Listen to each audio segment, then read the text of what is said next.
يا الله محمد رسول الله.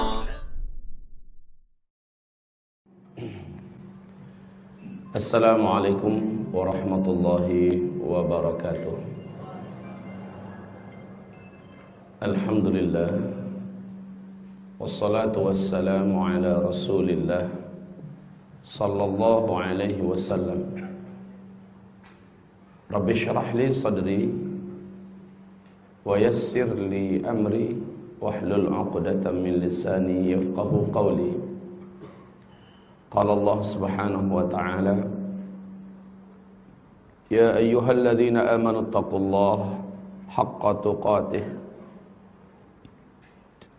wa la tamutunna illa wa antum muslimun. Wa qala ya ayyuhan nas ittaqu rabbakumul ladzi khalaqakum min nafsin wahidah wa khalaqa minha zawjaha wa batha minhuma rijalan katsiran wa nisaa. Wattaqullaha alladzi tasaaluna bihi wal arham innallaha kana 'alaikum raqiba. Wa qala ya ayyuhalladzina amanu taqullaha wa qulu qawlan sadida yuslih lakum a'malakum wa yaghfir lakum dhunubakum wa man yuti'illah wa rasulah faqad faza fawzan 'azima. Allahumma arhamna bil Qur'an. Wa qala an-nabi sallallahu alaihi wasallam, innamal a'mal binniyat wa innama likulli imri'in ma nawa. Amma ba'du, kaum muslimin, mari kita sama-sama bersyukur dan memuji Allah Subhanahu wa taala atas nikmat iman dan hidayah Islam yang sampai hari ini kita masih menjadi ahlinya, dan semoga Allah masih mengakui kita sebagai hambanya yang beriman kepadanya. Amin.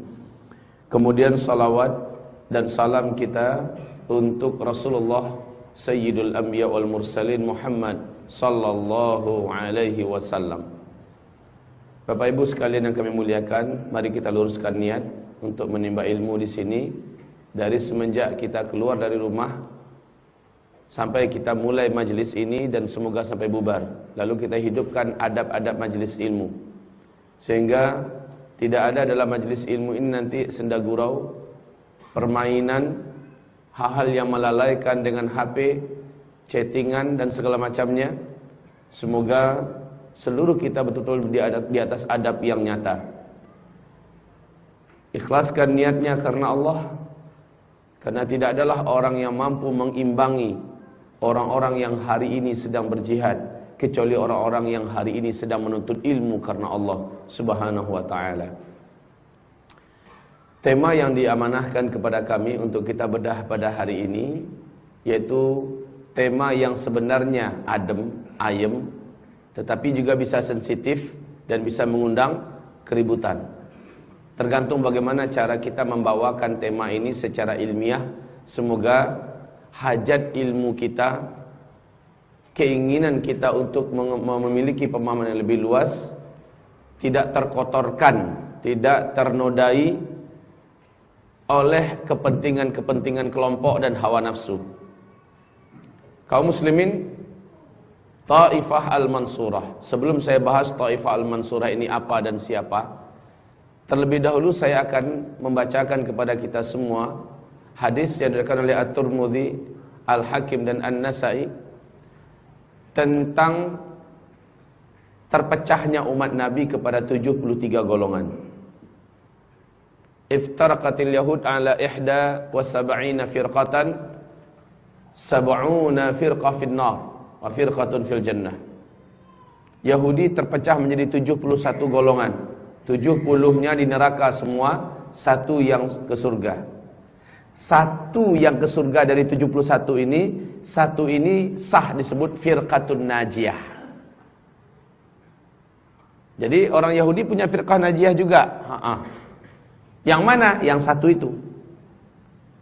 Di hadis yang lain Nabi menegaskan yang satu itu adalah saat Isa diutus sebagai nabi dan rasul, mereka segera bergabung dengan Isa. Nah, yang bergabung itulah yang satu kelompok yang selamat. Firqah Najiyah artinya adalah satu kelompok yang selamat. Yahudi terpecah menjadi 71 kelompok. 70 kelompoknya ke neraka seluruhnya sesat, satu saja yang benar.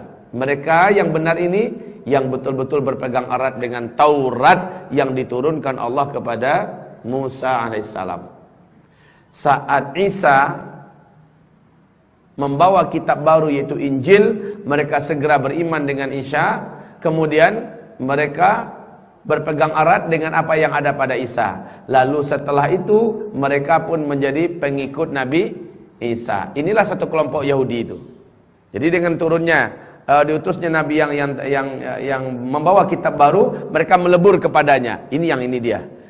Yang tidak mau melebur, maka mereka tetap masuk dalam kelompok sesat di neraka seluruhnya. Setelah itu Nasrani terpecah menjadi 72. Waftaraqatin nasara ala 72 firqah. Adapun Nasrani mereka terpecah menjadi 72 kelompok, 72 golongan. 71 firqatan finnar wa firqah fil jannah. 71-nya di neraka. Satu cuma yang di surga. Jadi dari 72, 71-nya di neraka, satu yang dalam surga. Yang mana Nabi menjelaskan di hadis yang lain, yang di dalam surga adalah yang berpegang erat dengan Injil dan ajaran-ajaran yang diajarkan oleh Nabi Isa alaihissalam. Apapun yang terjadi, bagaimanapun ujian yang harus mereka tanggung, mereka istiqomah dan sabar di atas itu. Ketika Nabiullah Muhammad diutus, mereka segera beriman dengan Nabi Muhammad dan berpegang erat dengan Al-Quran dan Sunnah. Inilah dia kelompok Nasrani yang satu yang masuk surga. Jadi yang 71 lainnya mereka menolak. Saat yang satu tadi itu Pak, saat Nabi diutus, mereka segera bergabung dan beriman dengan Nabi Muhammad, lalu berpegang erat dengan Al-Quran. Inilah dia satu kelompok dari kaum Nasrani yang masuk surga. Sekarang masih ada nggak orang Yahudi, orang Nasrani yang firqah najiyahnya? Masih ada nggak? Secara mutlak tidak ada. Kenapa? Mereka wajib beriman kepada Nabi Muhammad SAW. Setaat apapun. Bapak, Ibu, waktu saya di Libya dulu, kampus kami pernah kedatangan orang-orang Kristen Ortodoks. Kami pernah kedatangan orang Kristen Ortodoks. Mereka yang laki-lakinya memakai jubah, berjenggot panjang, memakai sal, memakai lilit serban, dan mengucapkan Assalamualaikum warahmatullahi wabarakatuh.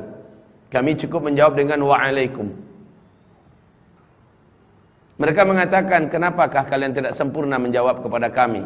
Kami tidak mengatakan Isa sebagai Tuhan, tapi dia adalah sebagai Rasul Allah. Bagi kami, babi adalah haram. Bagi kami, anjing adalah haram.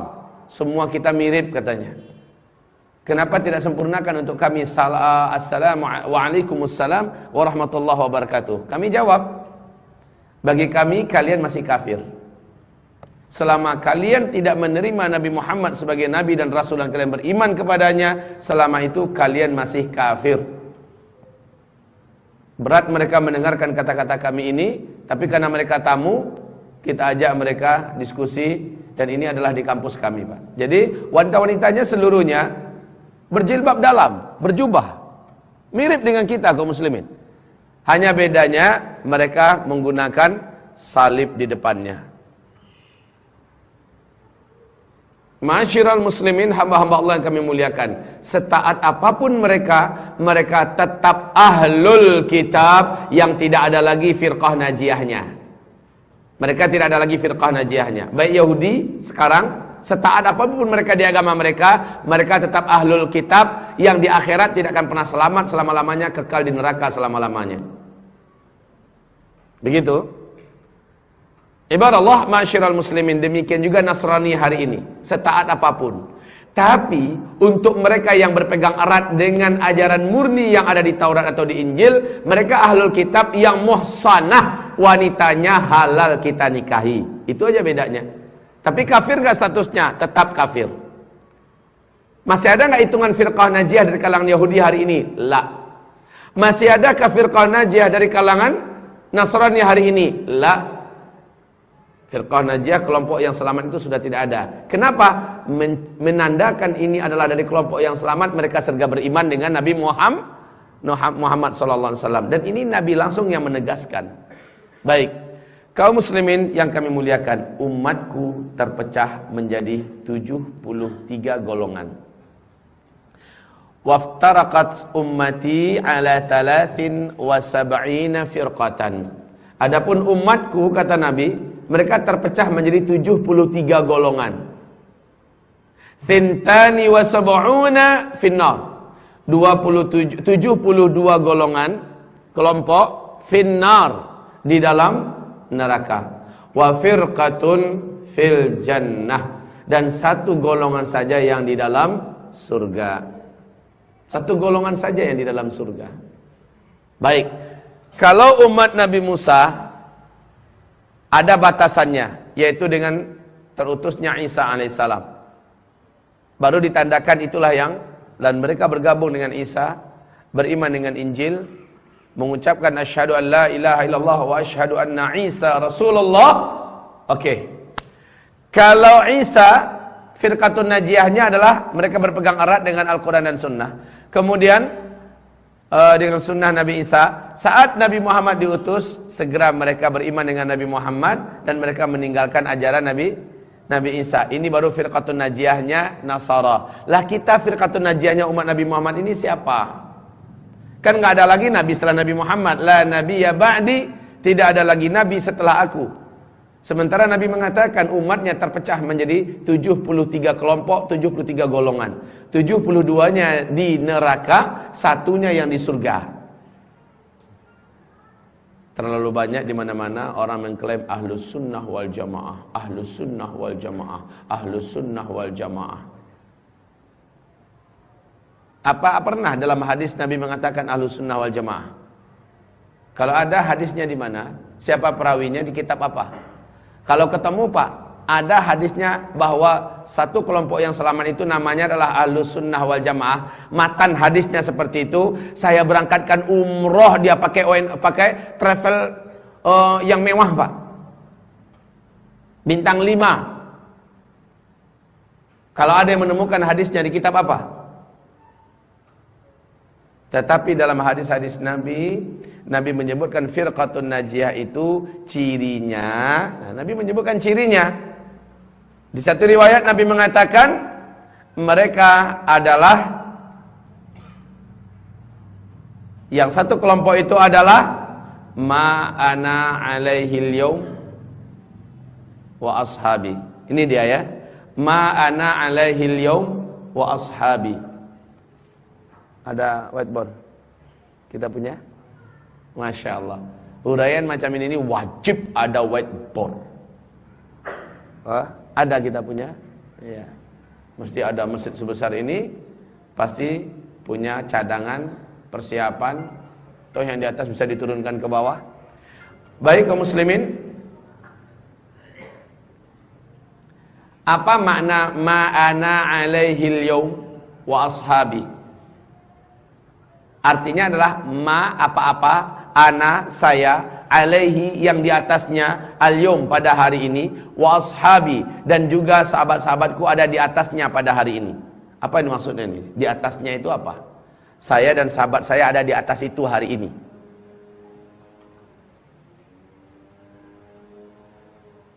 Apa yang dimaksud ibarat Allah? Para ulama ahli hadis menjelaskan yang dimaksud adalah al-mutamassikuna bi kitabillah. Ini dia. Yang firqatun najiyah itu adalah al-mutamassikuna bi kitabillah. Semoga ada papan tulis. Firqatun najiyah juga enggak ada dalam hadis, Pak. Kalimat firqatun najiyah juga tidak ada dalam hadis. Tetapi arti daripada firqatun najiyah itu ada dalam hadis. Apa maksudnya?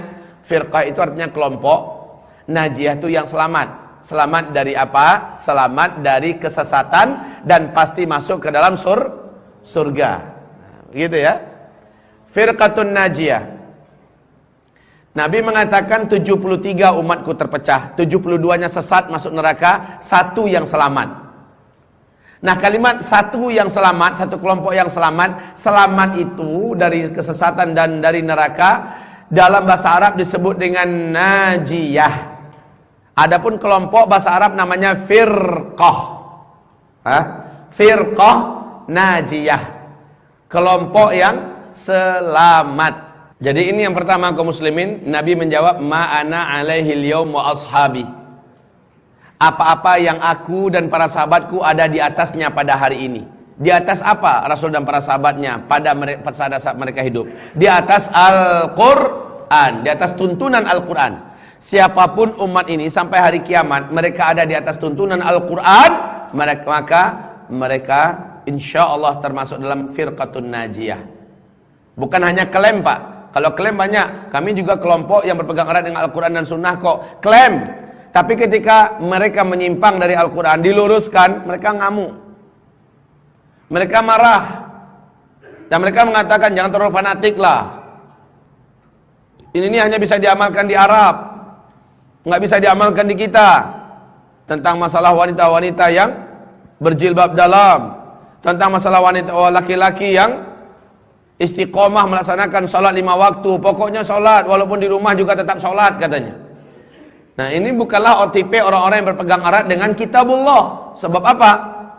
Sangat banyak dalam Al-Quran isyarat Allah, di mana para ahli tafsir mengatakan sholat berjamaah di masjid itu harga mati. Dari Al-Quran dalilnya, wahumur raki'un, dan mereka adalah orang-orang yang rukuk bersama orang-orang yang rukuk. Maknanya di sini adalah mereka melaksanakan sholat berjamaah.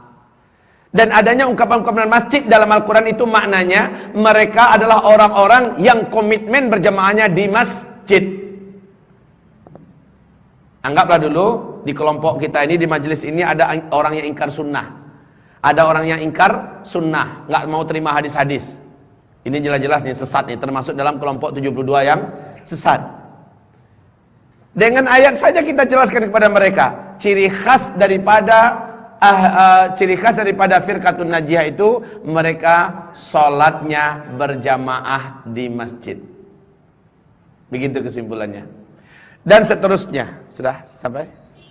Oh iya, nggak apa-apa.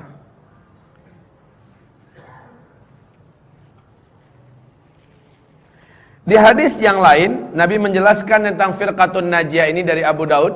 Apa kata Nabi Muhammad SAW? Firqatun najiyah itu Nabi mengatakan ketika bertanya sahabat, ya Rasulullah, yang manakah satu kelompok ayu firqatin kanat fil jannah? Yang manakah satu kelompok yang dalam surga itu? Nabi menjawab, al-jamaah. Nah ini dia, al-jamaah. Awas kaum muslimin, al-jamaah. Al-jamaah apa yang dimaksud di sini? Ketika Nabi mengatakan firqatun najiyah itu adalah al-jamaah, maka para ulama ahli hadis mengatakan hum jama'atus sahabah. Hum jama'atus sahabah wa imamuhum ar-rasul sallallahu alaihi wasallam. Nah, begitu. Udah gatal tangan saya mau nulis. Kaum muslimin, mereka adalah jamaahnya para sahabat. Yang namanya jamaah ada imam enggak? Ada imam. Jamaahnya adalah jamaah para sahabat, imamnya adalah Nabi Muhammad sallallahu alaihi wasallam. Ini yang dimaksud dengan firqatun najiyah. Oke?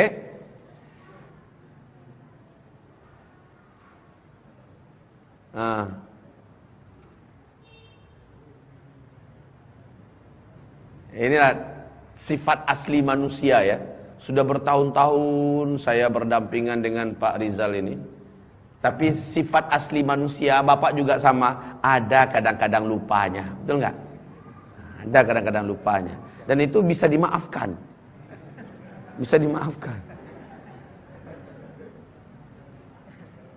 Ya. Alhamdulillah. Pucuk dicinta ulang pun tiba. Terima kasih, Ustaz. Baik kaum muslimin, Nabi menjelaskan yang pertama, ma'ana alaihil yaum. Ma'ana alaihil yaum.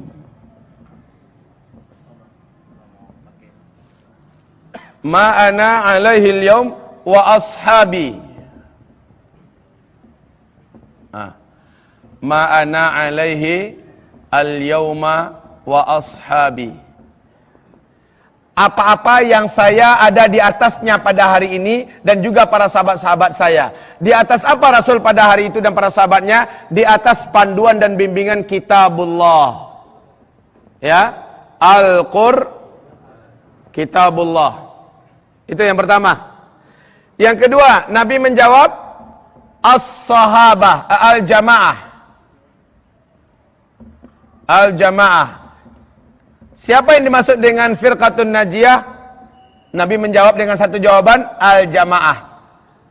Para ahli hadis seluruhnya menjelaskan makna dan maksud al-jamaah di sini adalah hum jama'atu ashabi Muhammadin sallallahu alaihi wasallam wa imamuhum imamuhum. Mereka adalah sahabat-sahabat Nabi Muhammad dan imamnya. Siapa sahabat Nabi itu? Orang yang hidup di zaman Nabi. Dia berjumpa dengan Nabi, dia beriman dengan Nabi dan imannya benar. Karena ada juga orang yang hidup di zaman Nabi, berjumpa dengan Nabi tapi kafir dengan Nabi, maka dia bukan sahabat. Ada orang beriman dengan Nabi, berjumpa dengan Nabi, hidup sezaman dengan Nabi, berjumpa dengan Nabi, kemudian beriman kepada Nabi Muhammad SAW. Ternyata dia termasuk yang memusuhi Nabi, dalam artian munafikin, maka dia tidak termasuk hitungan sahabat.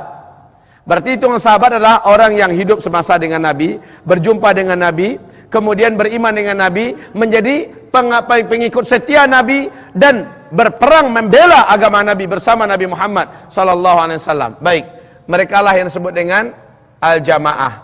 Kaum muslimin, hamba-hamba Allah yang kami muliakan. Halo. Firqatun najiyah, satu kelompok ini. Halo. Halo. Halo. Baik. Ibarat masyiral muslimin yang kami muliakan. Firqatun najiyah, kalau kita lihat di sini, Pak, di sini disuruh berpegang erat dengan kitab. Di sini dengan sunnah, sunnahnya para sahabat yang dipimpin oleh Nabi Muhammad, sunnah. Baik, setelah kita dengar kitab dan sunnah adalah landasan utama orang yang ingin terhitung sebagai kelompok firqatun najiyah, dia benar-benar kitab dan sunnah. Lalu sekarang muncul istilah, dari mana istilah ahlus sunnah wal jamaah itu, Pak Ustadz? Ahlus sunnah.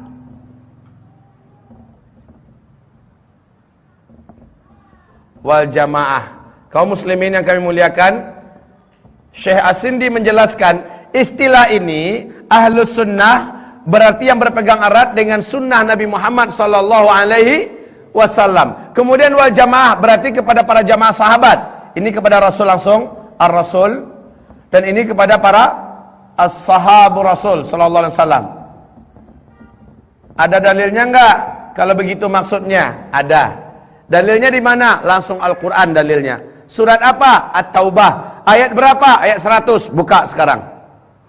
Lihat betapa Allah mewajibkan kita mengikuti sunnah para sahabat. Mengikuti sunnah para sahabat. Dalilnya surat At-Taubah ayat 100.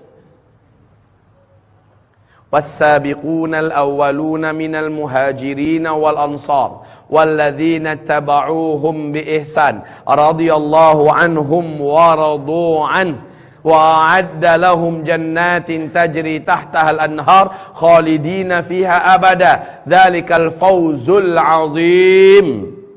Ada Al-Quran terjemahan? Tidak ada? Siapa yang punya Al-Quran terjemahan? Oh, ada ya. Tolong bacakan terjemahnya. Bisa dengan ini nih.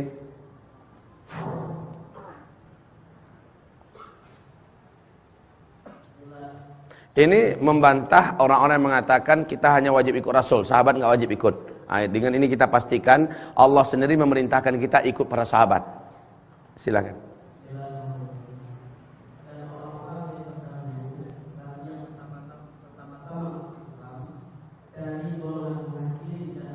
Sebentar, istilah muhajirin dan ansor ini kemana disematkan oleh Allah? Ke siapa? Sahabat. Muhajirin ansor ini adanya di zaman sahabat. Ya, silakan. Tuh. Dan orang-orang yang mengikuti mereka dengan baik. Jadi ada kalimat orang-orang yang mengikuti mereka, siapapun, dimanapun, kapanpun. Asal dia mengikuti para sahabat muhajirin dan ansor biihsan, dengan mengikuti secara benar, secara sempurna, secara baik, seperti apa adanya sahabat, seperti itu pula dia meniru pada hari ini. Dimanapun dia berada, di zaman apapun dia hidup, dia mengikuti para sahabat. Terus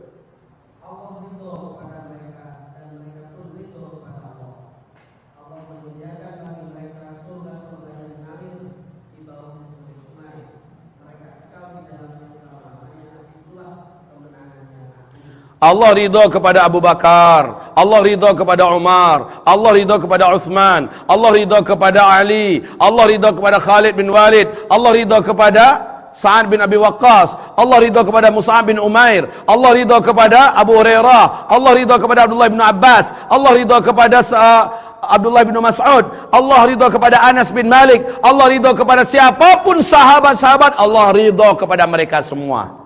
Dan Allah janjikan mereka pasti masuk surga semua. Seluruh sahabat pasti masuk surga semua. Tetapi kaum muslimin, apakah peluang itu terbuka untuk selain mereka? Di ayat ini terbuka. Siapa saja orang yang mengikuti, mengcopy paste para sahabat ini, maka dia akan selevel dengan para sahabat di segi ridho Allah untuknya.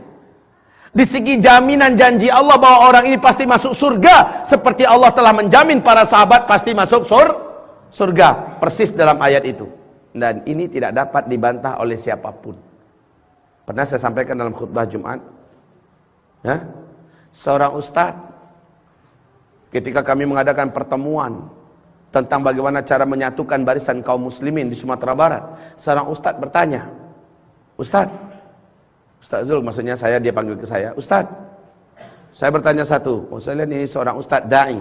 Silakan Ustaz, saya bilang. Menurut saya, yang menyebabkan kita hari ini terpecah-pecah, salah satunya katanya, dan ini paling dominan, salah satunya tapi ini paling dominan, adalah kita di zaman modern ini masih mengikuti cara beragamanya para sahabat. Waduh, ngawurnya nih orang, minta ampun. Lalu apa katanya lagi? Adanya ajakan-ajakan untuk fanatik dengan para sahabat. Ini kan menyimpang Pak Ustaz. Harusnya kan kita cukup fanatik kepada Nabi Muhammad sallallahu alaihi wasallam. Ustaz loh. Lalu saya katakan kepadanya, satu saja. Ustaz pegang Al-Quran enggak sekarang? Ada katanya. Coba buka surat Taubah, saya suruh buka surat ini. Saya suruh buka surat Taubah ayat 100. Silakan Ustaz dibaca dan tolong keraskan bacaan terjemahnya. Dia baca, kemudian ternyata dia nggak pandai menerjemahkan Al-Quran. Terjemahannya dia nggak punya juga. Ada laki-laki di sebelahnya yang punya Al-Quran terjemahan, dia bacakan kuat-kuat. Saat dia bacakan kuat-kuat jelas sekali. Betul-betul jelas. Kalau kata orang Padang lah, di pangkat telingonya dibacon. Tahu di pangkat telingo? Udah di pangkal telinganya dibacakan terjemahan itu. Lalu saya katakan, bagaimana Ustaz? Apakah ada isyarat yang pasti dan jelas dari Allah kita wajib mengikuti sahabat? Dia mengangguk. Betul Ustaz. Betul Ustaz katanya. Ya sudah, alhamdulillah, tidak perlu lagi saya jawab dengan jawaban yang lain. Bahwa kita memang ditugaskan wajib mengikuti jamaah para sahabat. Jadi firqatun najiyah adalah firqatun yang disebut ahlus sunnah wal, ini gelar kemudian yang disebut oleh para ahli hadis. Ya, para ulama ahli hadis menyebutkan gelar mereka adalah gelaran yang sudah disepakati oleh para ulama kita, ahlus sunnah wal jamaah. Sementara bahasa yang ini dalam hadis nggak ada, tapi kontennya, isinya sudah saya jelaskan tadi. Inilah dia kelompok yang firqatun najiyah itu.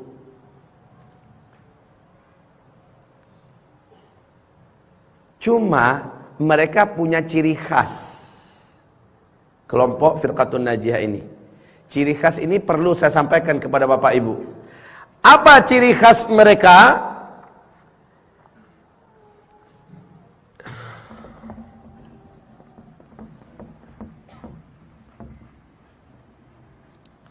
Satu, ciri khas firqatun najiyah, satu,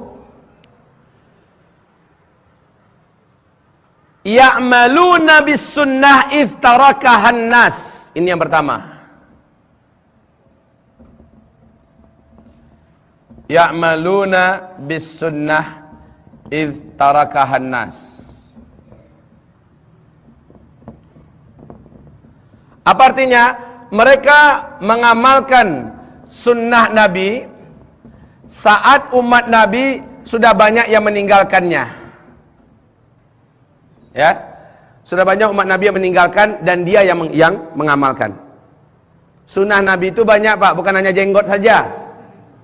Bukan saja masalah isbal atau tidak isbal, bukan hanya itu saja sunnah Nabi. Sunnah Nabi dalam masalah makan. Coba lihat, hari ini orang banyak saya sewa gedung, menikah, baralek, sewa gedung dalam 2 jam, 3 jam. Sewanya mahal. Coba kalau sewa itu diberikan pada Suriah, pada Palestina, Masya Allah kan. Sewanya berapa juta, Pak, gedung itu? Tergantung ya gedung di mana. Puluhan juta biasanya kaum muslimin. Puluhan juta. Habis itu makannya pasti prasmanan. Ya enggak? Makannya ambil piring, lalu sendokkan, dan memang enggak disediakan kursi. Waduh, enggak disediakan kursi. Akhirnya makan. Yakuluna kama yakulul kufar. Mereka makan seperti orang-orang kafir makan. Makan, pakai sendok, berdiri. Setelah itu ambil air minum dengan tangan kiri, minum berdiri. Dan itu sudah tren dan model. Khusus ahlus sunnah wal jamaah sejati, dia akan mengamalkan sunnah ketika orang-orang lain meninggalkan sunnah. Kelihatan. Yang ada di rumah makan itu, di rumah makan dia apa? Di ruangan kendurian itu, yang mana ahlus sunnah wal jamaah sejati, lihat mereka yang mengamalkan sunnah. Nggak apa-apa, dia masuk ke dalam, kemudian dia sendok nasinya, lalu dia cari di sudut mana dia bisa duduk. Kalau memang nggak ada kursi, dia akan tetap mencari tempat duduk di mana dia bisa duduk di situ. Ciri khas. Dan dia hanya akan menyuapkan makanannya ke mulutnya dengan tangan kanannya, dan dia hanya akan minum dengan tangan kanannya, dan dia akan membaca bismillah. Ketika orang sambil ketawa-ketawa langsung makan tanpa bismillah. Ini masalah-masalah kecil saja, Pak. Ini masalah-masalah kecil saja. Begitu juga saat dia akan membuat rumah, contoh, arah WC-nya kemana? Dia cari dulu arah kiblat kemana? Oh, kiblat ke situ. Maka dia perintahkan Pak tukang buat arah WC-nya ke sana. Dia mengikuti sunnah. Di saat banyak umat Nabi yang tidak peduli mau arah kemana, kayak pokoknya sudah nongkrong aja tempat WC di situ. Terserah sama orang-orang yang mengamalkan sunnah. Semua kebijakan dan apapun yang akan dilakukannya, dia tanya dulu sunnahnya gimana. Nah, begitu, Pak. Ini ciri firqatun najiyah atau ahlus sunnah wal jamaah yang sejati. Dia nanya dulu, ini gimana? Sunnahnya gimana? Termasuk, Pak, saya waktu lamaran istri saya, melamar calon istri saya. Saya tanyakan kepada calon mertua, nanti pakai musik enggak? Nampaknya iya katanya. Kalau begitu nggak jadi, saya bilang. Begitu, Pak. Kalau begitu nggak jadi. Terus saya tanya lagi, ketika mereka akhirnya satu keluarga mengatakan, Ustaz Zul, sebenarnya kami juga tidak suka. Kita kan tahu itu adalah tidak dan menyelisih sunnah, tidak islami. Tapi di sini kita kayak dipaksa oleh adat dan budaya di sini. Saya katakan, saya menikah mungkin hanya sekali seumur hidup. Saat itu ya. Kenapa ketawa Pak? Saat itu, saya mungkin menikah hanya sekali seumur hidup. Saya tidak ingin ada warna yang sesat dalam pernikahan ini. Saya katakan, ayahanda dan bunda yang saya cintai. Yang pertama, saya tidak ingin adanya alat-alat setan dalam acara pernikahan saya. Akhirnya sepakat keluarganya semua, alhamdulillah nggak jadi. Yang kedua, padahal Pak tahu nggak Bapak Ibu, yang paling ngaruh untuk baralik itu ambo. Ngerti nggak? Yang paling harap agar ini jadi. Karena ini wanita akhwat, rebutan ikhwan-ikhwan soleh Pak. Ustaz-ustaz di Timur Tengah, di Mesir itu dengar nama dia, sudah berharap mudah-mudahan saya suaminya. Dan sekarang sudah akan jadi istri saya. Kalau sempat orang tuanya mengatakan, kalau nggak jadi ya wes. Udah Pak, nangis saya pulang. Tapi Bapak Ibu mencoba ya'maluna bis sunnah iftarakahan nas. Kalau dufuf enggak apa-apa, hidupkanlah dufuf, kata tabuhlah genderang ya. Kalau semacam nasyid segala macamnya itu enggak apa-apa. Ada ruh-ruh perjuangan, ada menabuh apa namanya itu? Ya semacam rebana silakan, dan itu diizinkan oleh Nabi Muhammad SAW. Selanjutnya kaum muslimin, pertanyaan saya yang kedua. Ayah, bunda, saya tidak mau ada acara loncat telur. Kemudian menyerakkan beras kuning. Loncat telur itu apa? Ini ada telur, loncati. Nanti istri juga ngikut di belakang, loncati juga. Ada khurafatnya tuh. Ya. Kemudian ada taburkan beras kuning. Tabur beras dikasih kunyit, direndam dengan kunyit, lalu dikeringkan, kemudian diserakkan beras itu. Sepanjang jalannya pengantin diserakkan beras. Kenapa? Itu amalan setan, buang-buang beras. Sekalipun banyak donatur yang siap, satu karung bisa dibelikan untuk acara pernikahan Ustaz Zul, tapi saya nggak mau. Itu adalah perbuatan amalan setan. Coba Pak, ini tamasuk bis sunnah. Upayakan sebisa-bisanya. Nah kaum muslimin, hamba-hamba Allah yang kami muliakan, adalah upaya. Bukan berarti tanpa... kalau saya biarkan berarti saya kafir, saya pembenci Rasul. Enggak begitu. Kita juga tidak mau sesempit itu Pak. Kalau orang mau melaksanakannya, bahkan sering ikhwan datang pada saya, Pak Ustadz, ini akhwat, Masya Allah Pak Ustadz. Apanya Masya Allah? Agamanya Pak Ustadz, ilmunya, ketaatannya, akhlaknya. Tapi Pak Ustadz, keluarganya masih remang-remang. Keluarganya akan menikahkannya dengan orang lain, dengan yang jahil, sementara akhwat ini potensial untuk Islam Ustaz. Jadi saya ingin menyelamatkannya, ingin menikahinya. Alhamdulillah orang tuanya setuju dan menerima lamaran saya. Tapi mereka akan adakan acara seperti orang-orang umumnya di gedung Pak Ustaz. Pakai musik Pak Ustaz. Gimana tuh Pak Ustaz? Saya katakan, kira-kira menolak bisa enggak? Pasti saya yang ditolak setelah itu Pak Ustaz. Lalu saya katakan, kalau begitu ambil anak gadisnya. Istighfar kalian, taubat, kemudian cukup sekali itu kalian pernah dipaksa dalam lingkungan jahiliyah, ke depan jangan ada di rumah tangga kalian musik. Soalnya kalau kekeh kita di bidang itu Pak, ini enggak prinsip sebenarnya. Kalau kita kekeh di bidang itu, kalau enggak jadilah. Akhirnya akhwat muslimah yang taat ini dinikahi laki-laki jahil, lalu dibawa murtad. Lalu gimana? Lalu potensinya yang mungkin hebat untuk dakwah dan sebagainya dimanfaatkan untuk hal yang besoknya jahiliyah. Ayo bagaimana? Jadi harus cerdas juga ya Pak ya. Disebut dengan istilahnya fiqhud dakwah. Kita harus memahami fikih dakwah. Jangan mentang-mentang hanya gara-gara umpamanya calon mertua mengatakan, boleh menikah dengan anak saya, tapi nanti waktu bersanding jenggotnya harus dihilangkan. Ini contoh. Mau nggak? Udah nikah belum? Calon ya. Mau nggak? Syaratnya boleh bersanding dengan anak saya, menjadi suami putri saya, tapi jenggotnya waktu bersanding itu saya tidak mau kalau dikatakan orang menantu saya adalah teroris. Ya karena dangkalnya pemahaman ini orang tua, dia kasih syarat begitu. Hanya itu aja syaratnya Pak. Iya. Maka pemuda ini kalau nggak dituntun oleh ulama yang bijaksana, jenggot adalah lambang sunnah. Membuang jenggot berarti membuang sunnah. Aku tidak mau berpisah dengan Rasulullah bila berpisah dengan manusia. Lalu nggak jadi Pak, rugi. Padahal itu akhwat sudah siap lahir batin mendampingi hidup kita seberat apapun hidup ke depan. Hah? Susah mencari akhwat yang siap seperti itu. Ya. Lalu bagaimana untuk yang kali itu? Kalau memang tidak ada lagi nego yang bisa dipertahankan, maka habiskanlah, menikahlah, besok panjangkan segini ya. Yang penting anaknya dapat duluan. Betul nggak? Nah, jadi maksudnya kaum muslimin, kita mengajarkan fanatik selagi fanatik itu tidak memberikan kepada kita mudarat yang lebih besar, dan itu parsial. Itu kuncinya, itu parsial. Ibarat Allah, baik. Ya'maluna bis sunnah itsarakahan nas, ciri mereka. Lalu ciri mereka berikutnya, yang kedua,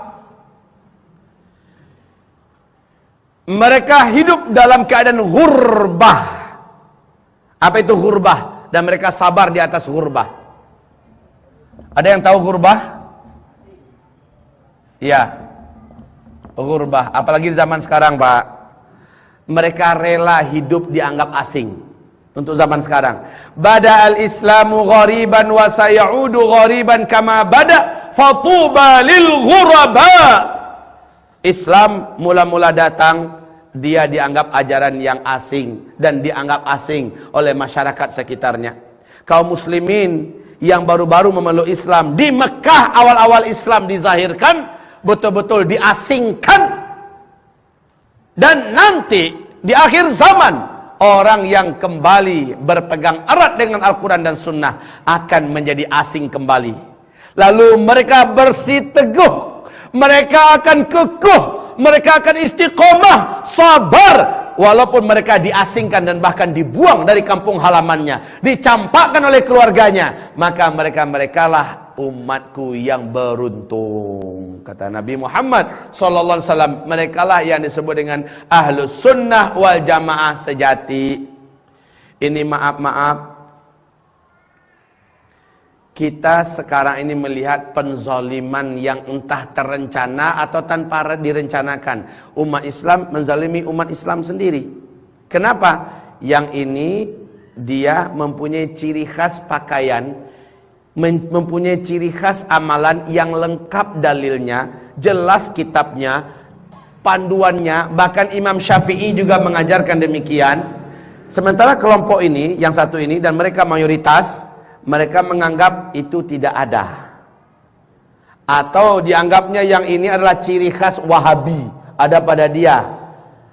Akhirnya dia dikucilkan, dia dimusuhi, dia dibuang. Padahal kalau maulah jujur dan terbuka, yuk buka kitab fikihnya Imam Syafi'i. Lihat, ada nggak amalan dari mulai dari fisiknya sampai kepada sholatnya semacamnya, ada nggak di mazhab Syafi'i? Ada semua. Lalu kenapa mau dibodoh-bodohi? Rata-rata kaum muslimin hari ini nggak paham apa itu yang Wahabi, Pak. Kalau kita kembali pada kasus pembahasan Wahabi, Wahabi. Lalu sudah kebakaran sendiri. Asal dengar Wahabi sudahlah. Asal dengar istilah Wahabi seolah itu kayak sekte Syiah begitu loh.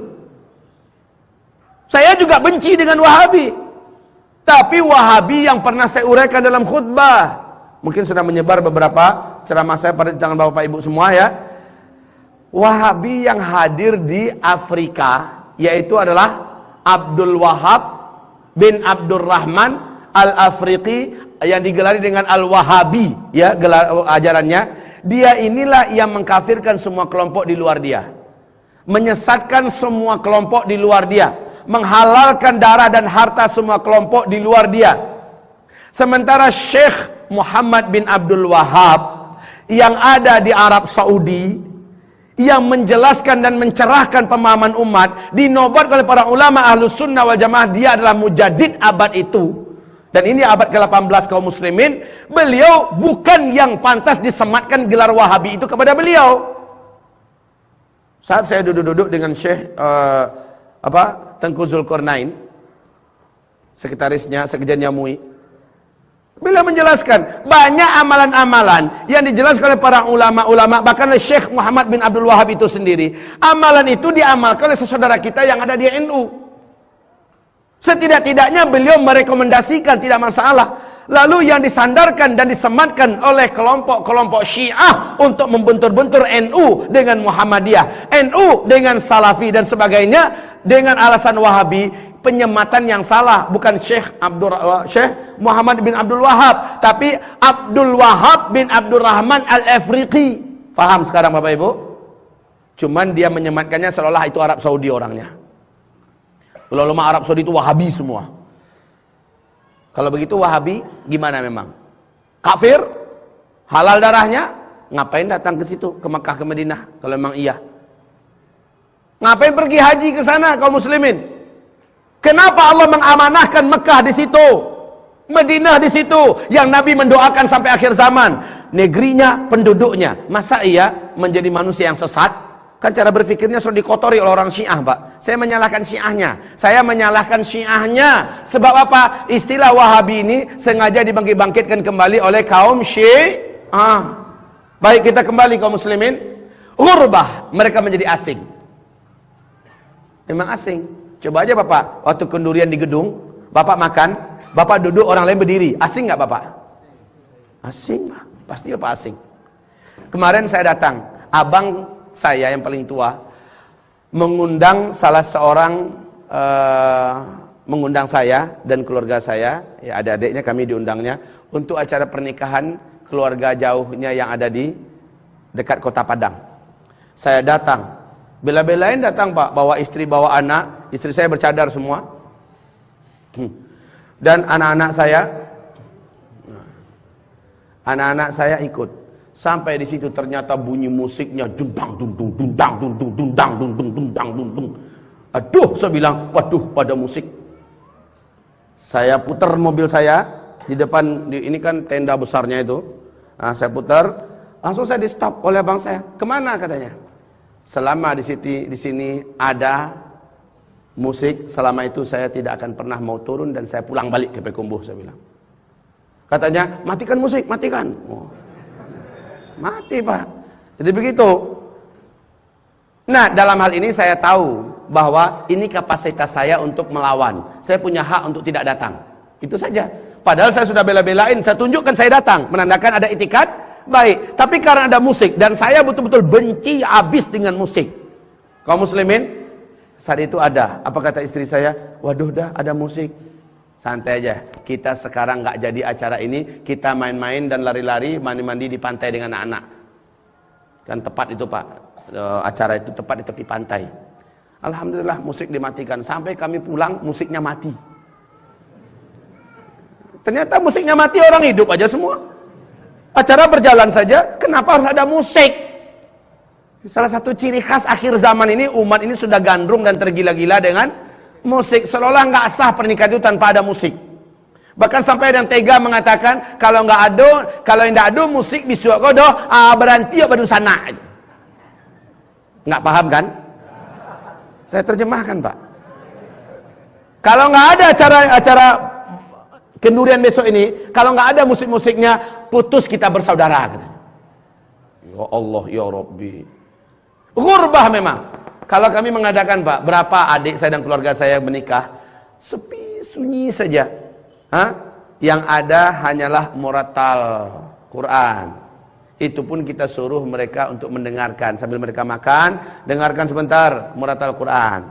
Walaupun mendengarnya nggak wajib, yang wajib itu hanya mendengar ketika jadi sholat berjamaah di belakang imam, baru wajib mendengarkan Al-Quran dibaca. Atau ada nasyid-nasyid perjuangan Palestina, nah, itu kita hidupkan. Kalau tidak ya sudah ramah tamah saja. Ghurbah dalam pernikahan, wanita kita suruh di bilik saja, laki-laki memakai pakaian yang rapi dan bersih, kemudian ikut melayani tamu dan duduk dengan tamu. Nggak ada yang dipajang-pajang begitu Pak, pajang berdua, ya. Dan itu dianggap aneh dan asing untuk zaman sekarang. Wanitanya disolek, lalu dikasih apa namanya? Kalau di Padang itu ditusuk-tusukkan macam, ya, Apa namanya, Bu? Disuntiang. Nah, kalau kata orang Padang itu disuntiang. Ya, sehingga beratnya bisa 5 kilo, bisa 10 kilo, Pak. Mau begini lehernya si akhwat, kasihan seharian dia memikul itu. Iya. Baik kaum muslimin yang kami muliakan, ghurbah selesai. Masalah ciri khas yang harus ditanggung oleh mereka. Dan yang terakhir, saat mereka sudah betul-betul tidak sanggup lagi dalam ghurbahnya, ciri khas mereka firqatun najiyah ini adalah mereka mengasingkan diri ke tempat di mana mereka terpisah dari kehidupan komunitas masyarakat banyak. Mereka melakukan uzlah. Uzlah. Apa? Dia pergi ke kampung yang bisa jadi manusia hampir-hampir tidak ada di situ. Dia mulai bercocok tanam di kampung, dia hidup dengan anak-anaknya demi menyelamatkan imannya. Mereka melakukan uzlah. Mereka demi mempertahankan imannya. Kesyirikan sudah merajalela, bid'ah merata di mana-mana. Kezaliman dan juga mesum, lacur segala macamnya membuat rusak pergaulan anak, dan dia tidak tega dan dia tidak mampu merubah. Dia tidak mampu merubah, maka dia melakukan uzlah. Dia melakukan uzlah. Baik kaum muslimin, ini adalah ciri khas daripada firqatun najiyah. Lalu Taifah Mansurahnya di mana? Sebentar. Semua amalan ini ada pada Taifah Mansurah, tapi Taifah Mansurah punya ciri khas lagi, ada tambahan. Dan ini membuat mereka menjadi unik, Pak. Taifah Al-Mansurah, di samping ini, mereka punya ciri khas unik. Silakan yang sudah punya kitab. Kitab ini ditulis oleh Syekh Dr. Salman Audah, yang ditahqiq oleh Syekh Abdullah bin Abdul Aziz bin Baz. Ya, Taifah Mansurah. Tentang firqatun najiyah, saya pikir dan saya rasa Bapak sudah dapat memahaminya. Dan lalu kita buat bedanya apa dengan Taifah Mansurah. Secara globalnya begini Bapak Ibu, supaya mudah dipahami. Setiap Taifah Mansurah pasti firqatun najiyah. Tidak seluruh orang yang ada dalam firqatun najiyah seluruhnya adalah Taifah Mansurah. Tidak. Saya ulangi. Seluruh sama dengan ini, seluruh orang-orang Indonesia, warga negara Republik Indonesia, ya, maka dia adalah anggota atau warga negara NKRI. Tapi tidak seluruh orang-orang NKRI adalah mahasiswa Trisakti. Jadi yang mahasiswa Trisaktinya ini ibaratnya Taifah Mansurahnya gitu. Paham? Dia warga Indonesia juga, tapi kalau Bapak warga Indonesia tidak? Warga Indonesia semuanya. Tapi Bapak, apakah Bapak sebagai pegawai di DPR? Tidak. Yang jadi pegawai di DPR juga warga Indonesia, tapi dialah yang disebut dengan Taifah Mansurah. Paham belum? Nah, mudahlah memahaminya. Kalau nggak paham, saya doakan mudah-mudahan paham. Intinya, seluruh Taifah Mansurah pasti dia firqah najiyah. Tidak seluruh firqah najiyah dia adalah Taifah Mansurah. Jadi Pak, firqatun najiyah ini pasti masuk surga. Pasti masuk surga. Kalimatnya pasti masuk surga.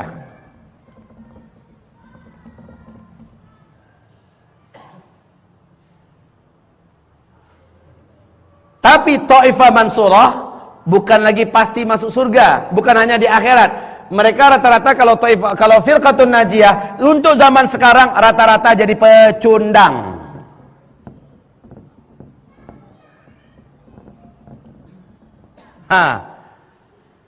Enaknya nanti aja di surga, masuk surga. Tapi di dunia apa? Jadi mangsa, jadi korban, jadi pecundang. Mau di sini diginiin. Anak kita diperkosa lalu dibantai, bini kita di hadapan kita digarap rame-rame oleh musuh-musuh Allah lalu dibunuh. Setelah itu giliran kita satu-satu dipretelin tubuh kita lalu mati. Itu namanya jadi pecundang. Untuk orang yang hidup zaman sekarang, firqatun najiyah umumnya jadi pecundang di mana-mana. Dan ini enggak asik, Pak. Yang asik itu apa? Jangan hanya sebatas menjadi firqatun najiyah. Pak Ustadz, kan sudah pasti masuk surga. Iya pasti masuk surga, tapi dia jadi mangsa dan korban melulu. Lalu bagaimana dong? Jadilah Taifah Mansurah. Begitu Pak. Kenapa Taifah Mansurah? Mereka adalah para pelakon. Mereka adalah para pemain, penentu. Mereka adalah para pejuang yang akan membuat garis perubahan pada kehidupan. Ciri mereka apa? Sama di atas. Sama semuanya, tapi penambahannya ada. Silakan nanti dibuka di kitab pada halaman 403. Dari kitab ini, halaman 403 dijelaskan siapakah Taifah Mansurah itu. Siapakah dia? Itu dulu yang pertama. Di manakah Taifah Mansurah? Nah, ini bedanya Pak. Taifah Mansurah itu siapa dan di mananya dapat penegasan dari Nabi Muhammad SAW. Siapakah mereka? Mari kita dengarkan pernyataan para ulama-ulama qudama kita. Yang pertama Abdullah ibnu Al-Mubarak. Beliau mengatakan, menurutku Taifah Mansurah ini di samping ini semua, mereka adalah mutakhassisuna fil hadis wa fi riwayah hum ahlul hadis. Ini yang Taifah Mansurah. Apa artinya? Mereka adalah para spesialis-spesialis dalam bidang hadis. Mereka adalah ahli-ahli hadis. Jadi maksudnya ulama yang pakar dalam masalah hadis. Sehingga Pak, sepakat seluruh ulama, fuqaha, muhaddisin, kalau ketemu ada perbedaan pendapat antara ahli fikih dengan ahli hadis, siapa yang lebih didengar? Yang lebih didengar menurut kesepakatan para ulama ahli fikih dan ahli hadis, dengarlah ulama ahli hadis. Kenapa? Mereka lebih faham agama ini daripada ulama ahli fikih. Nah, masalahnya hari ini ulama-ulama ahli hadis ini hari ini dicap sebagai Wahabi oleh komunitas yang sudah diperdaya oleh Syiah. Mau di mana saja komunitasnya, mau di mana saja, mau apapun nama komunitasnya, sudah diisukan asal ahli hadis Wahabi. Lalu siapa yang mau diikuti jadinya? Sementara yang Taifah Al-Mansurah itu adalah ahli hadis. Ulama-ulama ahli hadis, ini kaum muslimin, sesuatu hal yang sangat miris. Kalau Bapak mau membahas akidah apa sih yang dimiliki oleh Ibnu Taimiyah, akidah apa sih yang dimiliki oleh Ibnu Qayyim Al-Jauziyah, Al-Hafiz Ibnu Katsir, Abdullah Ibnu Mubarak, bahkan Sufyan Ats-Tsauri, Hasan Al-Bisri, seluruh akidah mereka tidak ada bedanya dengan akidah yang ada pada Imam Syafi'i, yang ada pada Imam Malik bin Anas, yang ada pada Imam Ahmad bin Hanbal, tidak ada bedanya. Lalu kenapa orang-orang semacam ini dituduh sebagai Wahabi? Padahal aneh Pak, Wahabi itu munculnya belakangan. Sementara ulama-ulama salaf kita hadir sebelum Abdul Wahab yang saya ceritakan tadi. Sama dengan klaim Yahudi dan Nasrani, Ibrahim itu kata orang Yahudi ini adalah orang Yahudi. Kata siapa? Kata orang Yahudi. Sementara kata Nasrani, makana Ibrahimu Yahudiyya wala Nasraniyya. Ya, Ibrahim itu bukan seorang Yahudi, bukan pula seorang Nasrani. Ada apa dengan kamu, kata Allah dalam Al-Quran surah Al-Baqarah? Ibrahim itu muncul sebelum Musa lahir. Ibrahim itu muncul jauh sebelum Isa ada. Lalu kenapa Ibrahim disematkan kepada Yahudi? Padahal Yahudi, istilah Yahudi baru ada setelah Nabi Musa. Kan nggak masuk Pak sebenarnya. Kalau seandainya dikatakan yang dimaksud dengan Wahabi itu adalah Syekh Muhammad bin Abdul Wahab yang di Jazirah Arab, yang ada pada abad ke-18, dia dimaksud dengan Wahabi. Kenapa dikatakan pemahaman Ibnu Taimiyah pemahaman Wahabi? Aneh nih Pak, aneh. Sebab apa? Ibnu Taimiyah itu abad keberapa? Nggak masuk akal. Al-Hafiz Ibnu Katsir itu abad keberapa? Kok dituduh Wahabi? Ibnu Qayyim Al-Jauziyah itu abad keberapa? Kok dituduh Wahabi? Padahal Syekh Muhammad bin Abdul Wahab adanya di abad ke-18.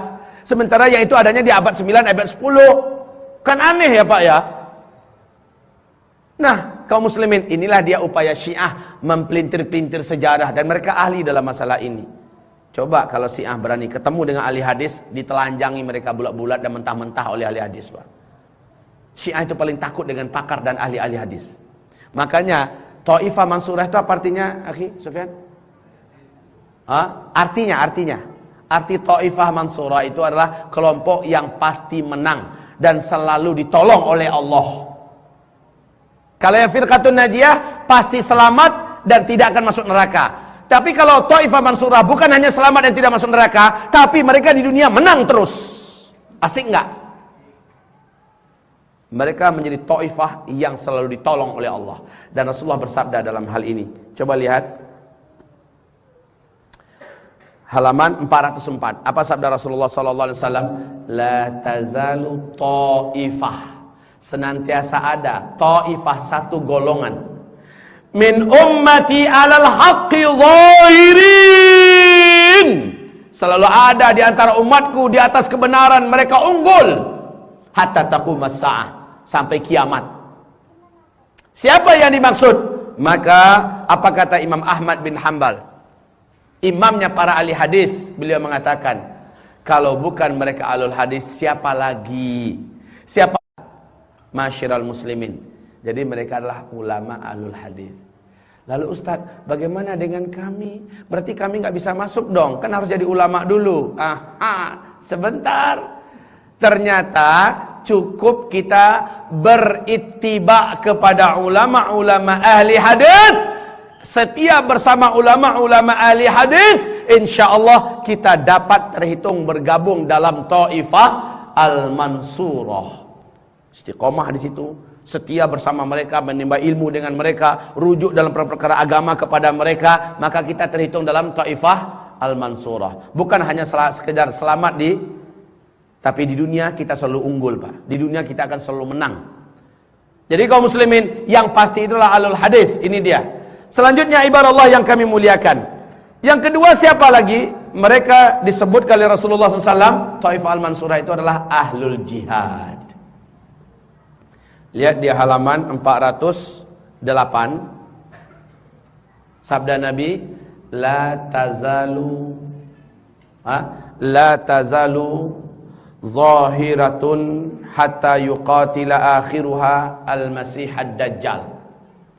Senantiasa mereka itu unggul dan menang, ditolong oleh Allah sampai barisan terakhir mereka berperang melawan Dajjal. Jadi ini kelompok tempur, Pak. Kelompok tempur, orang-orang yang pergi berperang, orang-orang yang pergi berjihad, mereka adalah Taifah Al-Mansurah. Pasti selalu Allah tolong mereka, selalu Allah tolong mereka.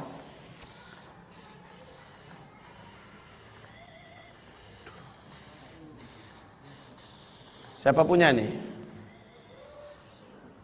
Waduh, musiknya mengundang setan.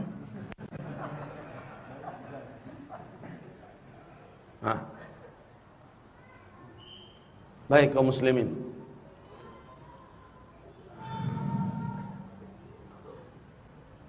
Diganggu setan kan?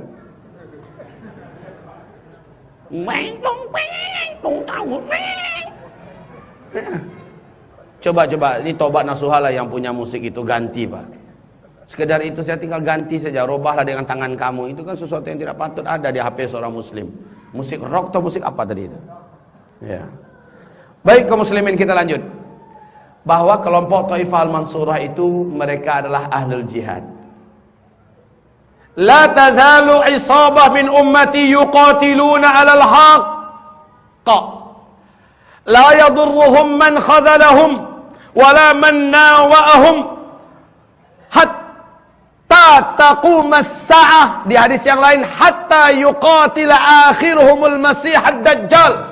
Akan senantiasa ada satu golongan dari umatku yang terus berperang dan berperang. Mereka terus berperang dan berperang. Mereka terus berperang dan berperang. Dan mereka selalu menang dan unggul melawan lawan-lawannya. Mereka tidak akan bisa dimudaratkan oleh siapapun saja. Sehingga barisan terakhir mereka berperang melawan Masih Dajjal. Saat sahabat bertanya, memastikan siapakah, di manakah Taifah itu berada ya Rasulullah? Rasulullah menjawab, ini jawaban Nabi, Masya Allah kaum muslimin, yaitu la tazalu isabah bidimashqa zahirin. Silakan terjemahkan. kelompok yang senantiasa berperang dan pasti selalu menang ini di Dimashqa. Apa artinya itu? Di Damaskus. Damaskus itu di mana? Syria. Berarti teroriskah mereka-mereka yang sedang berperang di Syria?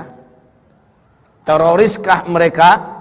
Kalau kita katakan mereka teroris, maka itulah bahasa Fir'aun.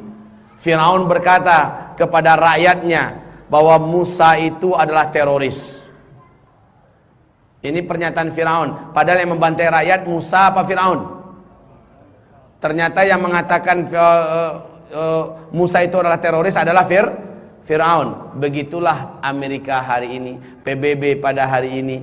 Begitulah Rusia pada hari ini. Masa Basar Asad ratusan ribu dibunuhnya, hancur gedung-gedung dan rumah, pasar-pasar, kebun, semuanya binasa. Lalu yang dituduh teroris adalah rakyat yang ingin membela nyawa dan agamanya. Itu teroris itu nggak masuk akal. Dasar itu kafir-kafir Amerika, kafir-kafir PBB. Termasuk Rusia hari ini, Cina, Israel dan sebagainya. Yang dituduh teroris itu adalah yang membela diri, itu teroris. Utak bakada. Tidak masuk akal itu. Istilah yang Hamas contohnya. Hamas itu teroris tidak? Sementara Israel yang kerjanya tiap sebentar membunuh, membantai. Bahkan baru-baru ini kita dengar seorang anak kecil yang melintas jalan sengaja ditabrak. Setelah dia terjatuh, ditabrak dengan mobil. Setelah itu turun tentaranya, tembak langsung. Anak kecil Pak, usia 9 tahun. Bisa buat apa itu anak kecil? Lalu yang dituduh teroris anak kecil ini. Nah, itulah bahasa terbalik pada hari ini kaum muslimin yang kami muliakan. Baik, kita kembali. Siapakah yang disebut dengan Taifah Mansurah? Mereka adalah ahlul jihad. Nah, sekarang masalahnya di Indonesia ada ahlul jihad Santoso. Di mana? Di Poso. Apakah dia Taifah Mansurah? Ambek cah. Hah? Tunggu dulu. Saya mau perkenalkan kepada Bapak Ibu satu persatu bahasa kami, bahasa Minang. Misalnya kalau orang Sunda ngaji di sini, dia akan bawakan dialek Sundanya.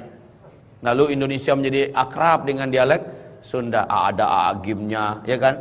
Kalau ustadznya Ustadz Betawi, dia akan budayakan dialek Betawinya. Ada Ustadz Yusuf Mansur, Zainuddin MZ, ya kan? Giliran saya Wong Padang. Ya, ketika Wong Padang duduk ke sini, maka saatnya saya membawakan sedikit banyaknya biar akrab pula di telinga kita semua. Apa yang ambek cah tu? Ambek cah, tunggu sebentar. Jangan terlalu gegabah mengatakan bahwa Taifah Mansurah ada di Indonesia. Taifah Mansurah yang pasti itu adanya di Syam. Apakah di Indonesia tidak mungkin ada Taifah Mansurah? Naam, kalau memenuhi syarat-syaratnya. Apakah di Malaysia mungkin ada Taifah Mansurah? Naam, kalau memenuhi syarat-syaratnya. Yang pertama ahlul hadis, yang kedua ahlul jihad. Tentu saja mereka berjihad di atas ilmu yang terang, di atas ilmu yang kuat, di atas panduan ulama-ulama yang berilmu. Ya, mereka tidak berperang sembrono tanpa ilmu. Dan mereka selalu ada di Syam, kata Nabi. Ini yang garansi yang pasti, Pak. Bahkan Nabi Muhammad SAW dalam kitab ini, huru-hara, Irak, Syria dan Mesir kaum muslimin. Di sini dibaca hadis-hadis Nabi tentang rekomendasi Nabi kepada umatnya agar umatnya berduyun-duyun di akhir zaman ke Syam. Karena ketika umat di seluruh bumi ini sedang rusak, iman yang terjaga itu hanya di Syam, kata Nabi. La ilaha illallah. Iman yang terjaga itu hanya di Syam. Al-imanu bisyam, al-imanu bisyam, al-imanu bisyam. Iman itu adanya di Syam. Iman itu adanya di Syam. Di hari-hari fitnah, iman itu ada di Syam. Nabi tidak merekomendasikan umatnya lari ke Mekah. Nabi tidak merekomendasikan umatnya lari ke Madinah.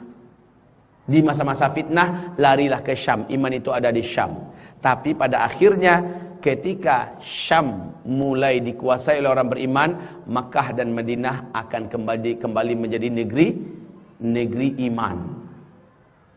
Kaum muslimin hamba-hamba Allah yang kami muliakan, tegas sudah, hum ahlus Syam. Demikian kata Rasulullah, mereka adalah ahli Syam, Taifah Mansurah. Jadi kalau Bapak, ada kemarin anak muda bertanya pada saya melalui WhatsApp, Pak Ustadz, bagaimana cara bergabung pada zaman ini ke dalam kelompok Taifah Mansurah? Saya jawab, pergilah ke Syam. Kalau memungkinkan. Tapi kalau tidak memungkinkan bagaimana Pak Ustadz? Duduklah bermajelis ilmulah dengan ahli hadis yang memang betul-betul pakar dalam masalah hadis. Duduklah dengan mereka, ulama-ulama ahli hadis, setialah bersama mereka.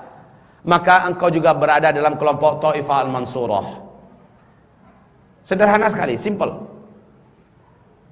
Nah, ciri khas mereka kita sebutkan di sini. Ciri khas mereka yang tidak ada di atas, mereka yang pertama, kita lanjutkan di sini. Mereka yang keempat, ahlud dakwah. Ini ciri khas mereka. Ahlud dakwah, mereka senantiasa berdakwah. Tentu saja dalam hal ini bis sunnah al ahadis an nabawiyah. Yang mereka dakwahkan adalah hadis-hadis Nabi.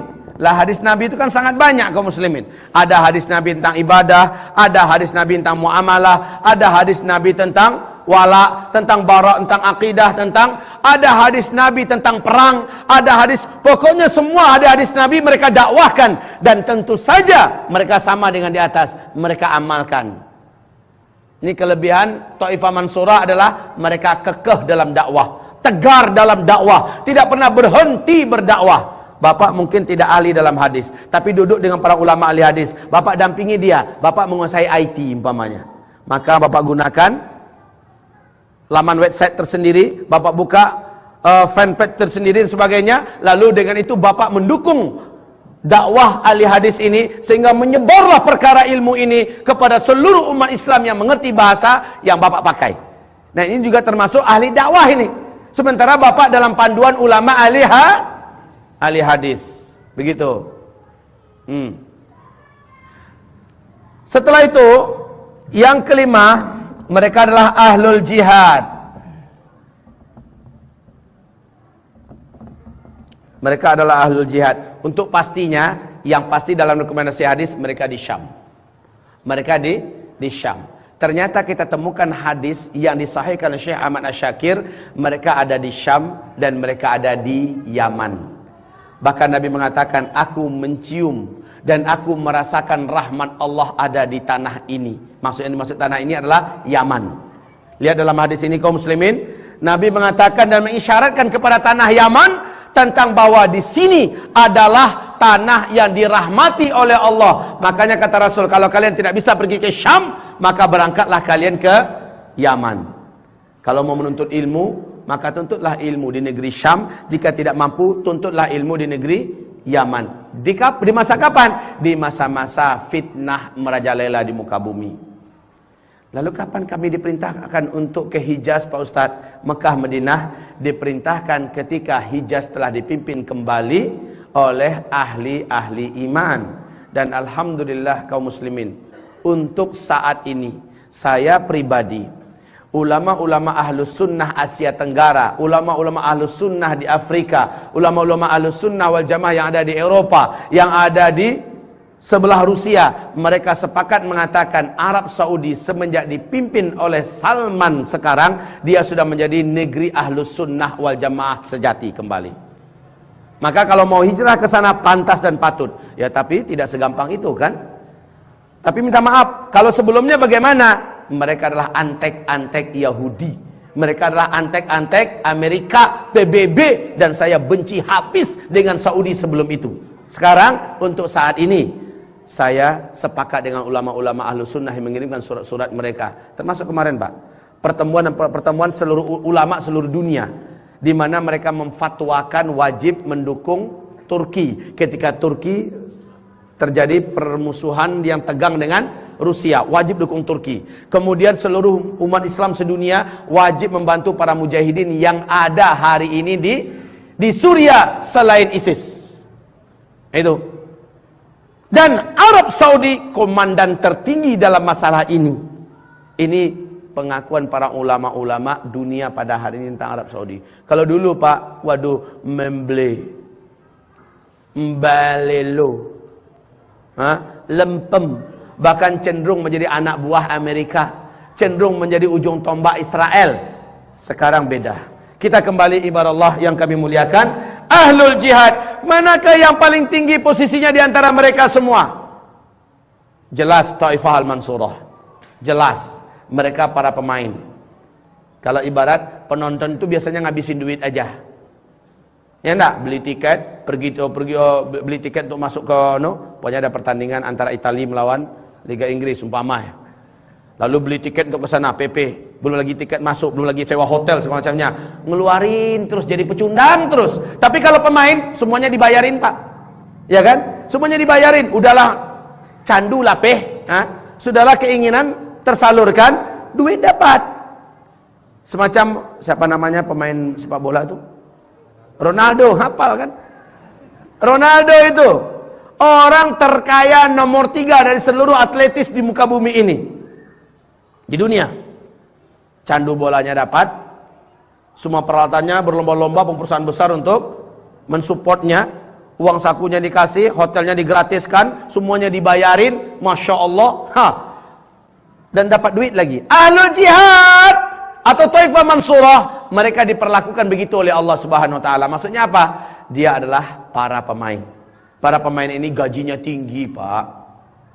Gajinya tinggi, posisinya nanti bukan hanya di surga dia dapat. Di dunia saja Allah sudah muliakan mereka dengan karomah-karomah. Mati mereka, meninggal mereka, jasadnya haram dimakan tanah. Betul tidak? Kaum muslimin, saat mereka menghembuskan nafas, ruh mereka tidak masuk seperti orang-orang yang meninggal dunia ke alam barzakh. Mereka langsung bermain-main dari suatu surga ke surga yang lain. Di dalam punuk burung-burung hijau yang berterbangan kemana-mana. Mereka diharamkan oleh Allah. Jangan kamu anggap orang yang terbunuh di jalan Allah itu mati. Tapi mereka hidup kayak kalian. Hanya saja jasadnya sudah tidak ada ruhnya lagi. Ruhnya sudah dibawa terbang oleh burung dari surga ke surga yang lain. Dari satu kenikmatan kepada kenikmatan yang lain. Masya Allah. Beda Pak, kalau Bapak mati di rumah sakit, memang mati. Dikapani, dimandikan, dikapani, disolatkan, dikuburkan, hancur dimakan ulat. Ya kan? Sementara orang ini enggak Pak. Berlumuran darah seperti itu dia dikuburkan. Jangan dimandikan, jangan dikapani. Masya Allah, dia tidak boleh diperlakukan seperti orang yang mati. Ini yang baru-baru kemarin ini, Masya Allah. Dibangkitkan kuburan korban-korban mujahidin yang ada di Aleppo. Setelah 2 tahun dikuburkan Pak. Ketika dibangkit, digali balik kuburannya, masih hangat tubuhnya. Masih mengalir darahnya, wangi. Setelah 2 tahun Pak. Masya Allah. Menandakan apa? Allah muliakan mereka.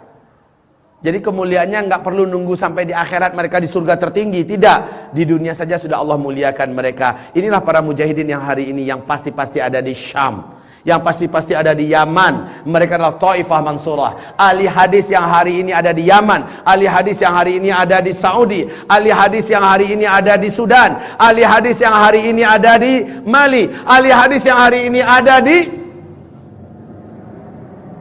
negeri-negeri Afrika. Mereka seluruhnya adalah Taifah Al-Mansurah. Oke, jelas kaum muslimin, mereka lah para penggerak dan penentu nasib umat. Maka jadilah pemain, jangan jadi pecundang. Hamba-hamba Allah yang kami muliakan, bersamalah selalu dengan ahli hadis, atau kalau mampu jadilah ahli jihad. Ahli jihad yang bukan gabungnya dengan ISIS. Ahli jihad yang bukan gabungnya dengan ISIS. Silakan kalau mau datang ke sana, gabunglah dengan Akim, gabunglah dengan Akaf, gabunglah dengan Jabah Nusrah, gabunglah dengan Ahrar Syam, bergabunglah dengan Jabah Islamiyah, bergabunglah dengan, kalau seandainya bisa Pak. Kalau nggak bisa, jangan maksain diri. Ngapain pergi ke sana, duit habis masuk penjara. Tapi kalau bisa, sana. Kalau nggak ada istri lagi bagus.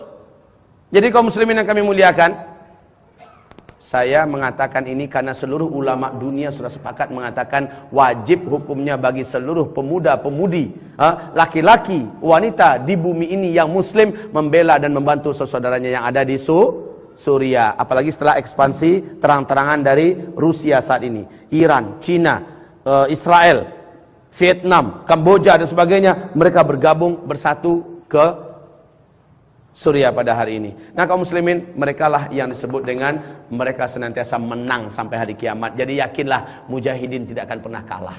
Berapapun bersatunya penjahat-penjahat timur dan barat, mujahidin di Syam, di Suriah tidak akan pernah kalah. Dari mana dalilnya? Nih, baca kembali. Nabi menjamin mereka akan selalu menang. Akan selalu menang. Makanya Syekh Muhaisini, tahu dengan Syekh Muhaisini?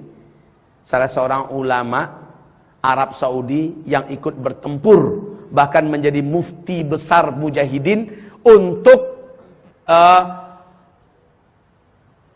Jaisul Fath, ya, tentara gabungan dari para mujahidin yang ada, mereka bergabung dengan Jaisul Fath, maka muftinya adalah Syekh Al-Muhaisini. Beliau datang ke sana dan mengatakan bahwa insya Allah Rusia tanah Syam ini akan menjadi kuburan kedua Rusia setelah Afghanistan.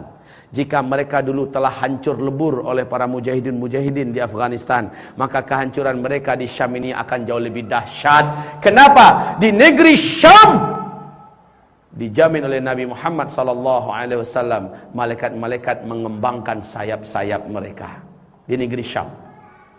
Malaikat-malaikat mengembangkan sayap mereka. Nabi tersenyum lalu mengatakan, tuba li ahli Syam, tuba li ahli Syam, tuba li ahli Syam. Berbahagialah penduduk Syam, berbahagialah penduduk Syam, berbahagialah penduduk Syam. Kenapa ya Rasulullah? Nabi mengatakan, aku melihat para malaikat mengembangkan sayap-sayapnya di atas bumi Syam.